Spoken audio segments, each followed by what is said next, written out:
Les archives départementales sont une création de la Révolution 1796. Et aujourd'hui, c'est une institution qui a toute son actualité parce que selon le Code du patrimoine, les archives départementales sont chargées de collecter, de conserver, de traiter et de valoriser ce qui constitue le patrimoine archivistique historique du département. Il y a une partie du bâtiment qui est dédiée à l'accueil du public, mais qui ne constitue que 10% de la superficie totale de ce bâtiment. La majeure partie des mètres carrés qui constituent ce bâtiment sont dédiés à la conservation des archives, ce qu'on appelle des magasins de conservation, et des salles techniques de traitement, que ce soit des ateliers techniques de reliure, restauration ou de numérisation, ou des bureaux de classement. Dans ce bâtiment, il y a une vingtaine de magasins de conservation qui constituent bien sûr le cœur et le trésor des archives. Alors ça, c'est le document le plus ancien conservé dans le département. On a l'impression qu'il a été écrit hier. En fait, il date de 1083. C'est une donation qui est faite par un comte de la région de Lamballe, Geoffroy Botrel, aux moines de l'abbaye de Marmoutier, pour qu'ils viennent installer dans la région de Lamballe un prieuré. Et donc, pour que les moines viennent s'installer, il leur donne des terres, il leur donne des droits de pêche, il leur donne des droits de foire, de commerce, enfin. Et entre autres, il leur donne également des terres qui sont situées dans l'île de Bréhat, c'est la première mention, ils sont situés dans l'île de Bréhat avec ses bœufs et ses cultivateurs. Dans cet ordre-là, parce que c'est l'époque du servage.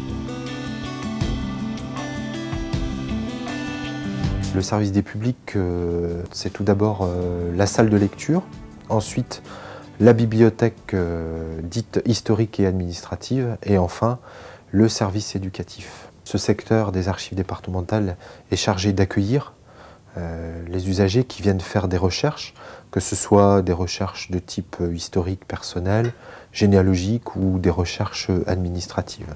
Je travaille, ou j'ai travaillé, puisque je suis maintenant dans une phase de représentation d'un spectacle lié à la guerre de 14.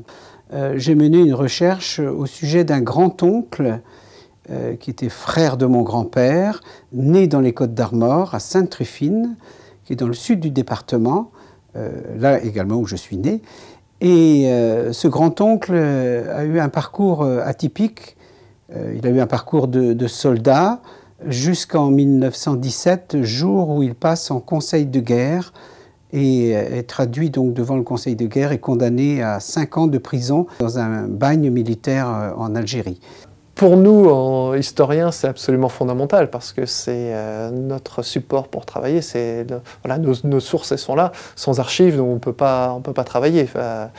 Donc, pour nous, c'est absolument fondamental. Et au-delà de la simple conservation, aussi la question donc, de l'accessibilité, du classement, enfin, sont des choses qui sont très importantes aussi. Parmi les missions des archives départementales, il y a la valorisation. La valorisation auprès des scolaires, ce sont les actions développées par le service éducatif. Mais il y a la valorisation grand public, et c'est notamment les expositions, comme celle qui est actuellement présentée sur 14-18.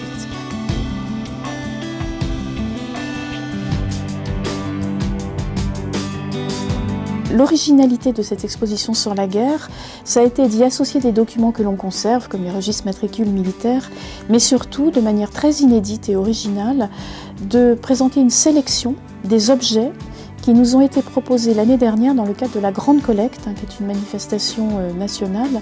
On fait appel à vos souvenirs familiaux, ce que vous pouvez conserver dans vos placards, dans vos armoires, dans vos greniers, au moins nous les montrer pour qu'on puisse les numériser, les repérer, et c'est au terme de ce processus de sélection qu'on peut aujourd'hui proposer jusqu'au 31 mars de l'année prochaine une centaine de documents originaux et des objets qui n'avaient jamais été montrés.